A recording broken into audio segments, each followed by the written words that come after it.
Hi, this is Pastor Jim from Emmanuel Lutheran Church here in Easton, Maryland.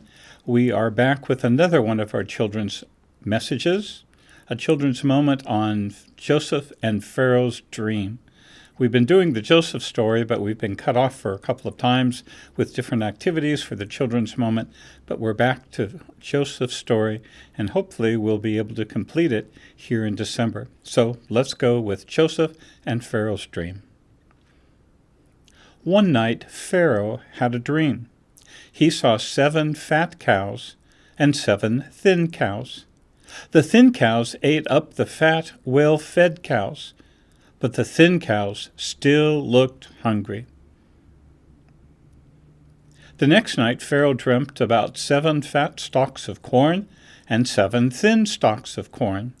The thin corn ate the fat corn, but they still looked hungry.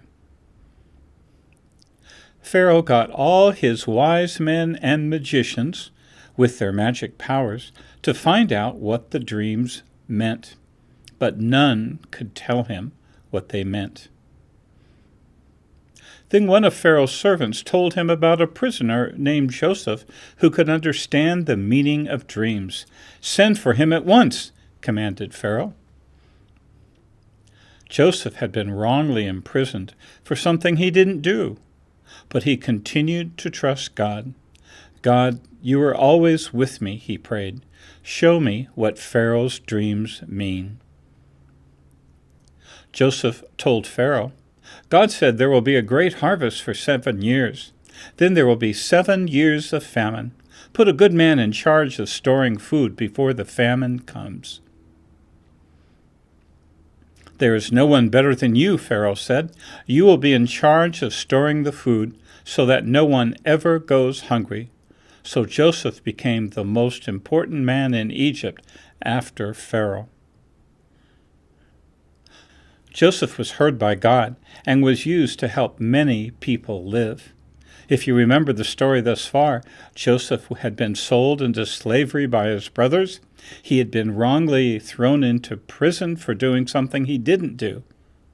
Remember that when bad things happen to you. God will use even difficult times to bring forth good in our lives and in the lives of others. We can see that truth here in Joseph's story. Let's have a short prayer. Dear Jesus, help use us like you used Joseph. Even when bad things happen to us, Lord, somehow use them for good, for the betterment of your kingdom, for the betterment of other people too. Help us, Lord, that we might see you acting even in those difficult times and difficulties that we face. Help us always to look to you and trust in you. We ask this in Jesus' most precious name. Amen. So that's all for this week. If you'd like, you can download some pages where you can print out this story and color the pictures on your own. Go to emmanueleaston.org and look for the Children's Moment link for more. Blessings.